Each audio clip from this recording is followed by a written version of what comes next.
So one of your favorite singers of all time, All-time. one of your favorite performers, one of the women you most admire in the world, Aretha Franklin, is now in hospice care. She's actually in hospice care at her home. I mean, they set it all up at her home in the Detroit area, reported to be gravely ill. And Well, she had battled cancer for, my goodness, Yeah. I mean, the old Mark, what is it? Mark Twain, reports of my demise are greatly exaggerated. It was not that many years ago when it was reported she was, pardon me, at death's door. And then she regained health and performed, Jazz Fest included. No, she canceled Jazz Fest last year. No, not for this year, but previously. Right, exactly. I mean, if you remember, they were saying X number of years ago that she has a fatal illness. She has cancer, and she is terminally ill. And then something happened. She got better, and she had another decade of top-level performances. Even, how old is she? 70, late 70s? 76, I believe. Okay. Yeah. She sang at Martin Luther King Jr.'s funeral, for crying out loud.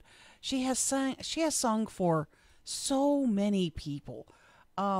If you were to say RESPECT, is there a more iconic song that you immediately think? Well, she Aretha also Franklin? did a version of Natural Woman, Oh, which is one of your absolutely. favorite songs. Absolutely. I never met Aretha Franklin. No, you didn't. I've as a seen matter- her perform Yeah. at Jazz Fest many years ago. Yeah. But I never got a chance to meet her. What is the headline of your post, of your blog? I'm sad. to say this. KEELnews.com. Yeah. An Aretha Franklin story you've probably never heard. Aretha Franklin story you've never heard, basically because it doesn't involve Aretha Franklin. Aretha Franklin doesn't even know about it. At least directly. And in fact, if you could be guilty of intellectual property theft, Yeah. of copyright of her name infringement, this would certainly be Yeah. a case of that. This is it. Once we get into the story, I think it even is sort of like slander, what you did to this poor woman's So about reputation. 15 years ago, it was right around 2000, 2001. It's a while. We were still on 94.5. Yeah, we were. And we were owned by Clear Channel, and they wanted Erin and me to go to Dallas to do a TV commercial and to spend the night. And we had a couple of meetings set up, et cetera, et cetera. So we towed over there with a fellow named Chris Calloway, who was the program director then and is now deceased. Yes. And so we get over there and we stay at the Hilton Park Cities Hotel. Nice. Awesome Nice hotel over digs. by SMU. Yeah. And we go and we do the TV commercial, and there's a couple of stories that go with that we don't have time. We will skip all that. Some awesome stories. There was a tornado in Dallas. It was an amazing 24 hours. Well, there was a Houston's restaurant not too far from the hotel. Down the street from the hotel. Which is a great steakhouse. in Highland Park. Yes. I think this Houston's is now closed, but I digress. Okay. So me and Ms. McCarty Yeah. and the late Mr. Calloway start off at the bar at Houston's. And we have a couple of drinks.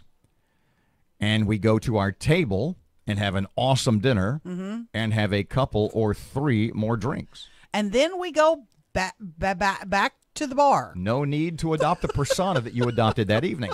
So we go to the bar, and it's about 10 or 10. I mean, it's not early in the evening. We've had quite the day. And I'm chatty. And it's me and Calloway and Erin and about 4 or 5 or 6 other people at the bar. It's a big square bar, Yeah. and they were kind of spread out. And a nice bartender. And Erin starts talking to the bartender, and understand now, at this point, Erin is 1, 2, 3, 4, 5, 6, maybe 7 beverages in. Toasted, okay? And Erin's talking to the bartender and talking to the bartender and Telling him we're in the radio biz. We came over here to shoot a commercial. basically she's telling him we're there and in radio. And at some point, this bartender says to Erin, so in all your years in radio, who's the most famous person you ever met?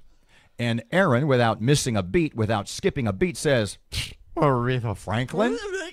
Now, understand, Never met her. Erin's never met Aretha Franklin. I never met her. But she says, Aretha Franklin?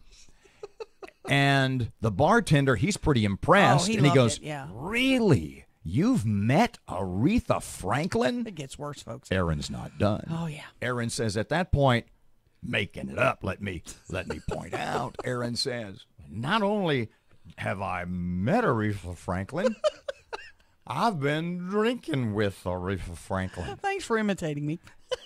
And the bartender says, Whoa. what does Aretha like to drink? And Erin, once again, not missing a beat, says, scotch and sugar. That's a true story. And the bartender has a puzzled look on his face for a moment or two. And then, like McCarty not missing a beat, says, well then, scotch and sugar for everybody. And the guy pulled out whatever the well scotch was and poured us all shots. And Pour got some sugar and in got it. sugar. And all the people at the bar are kind of looking at Erin in an odd way. One guy down at the other end asked for sweet and low. I thought that was an interesting move. I'll have scotch and sweet and low, please. But the point being that we all, Chugged our at scotch least, and- well, I kind of touched my tongue to mine and winced. But there you go. That's not a true story in terms of what Aretha Franklin likes to drink. True story about what I did. I'm so sad to hear the news about it. I don't know. Michael Jackson didn't hit me this hard. Really? Prince didn't hit me. Aretha Franklin's going to tear me up. Yeah. I mean, I've been watching Aretha Franklin on YouTube for 24 hours now. Well, little does she know that she has played such an important part of your life in any number of ways, Wow. and that you have used her name to get free liquor. Yeah. And I'm not sure she'd disagree with that at all. I'm trying to get a bottle of scotch donated for us to try it again tomorrow. It's not. No, it's no. Scotch and stevia. Stevia's good. Everybody's favorite.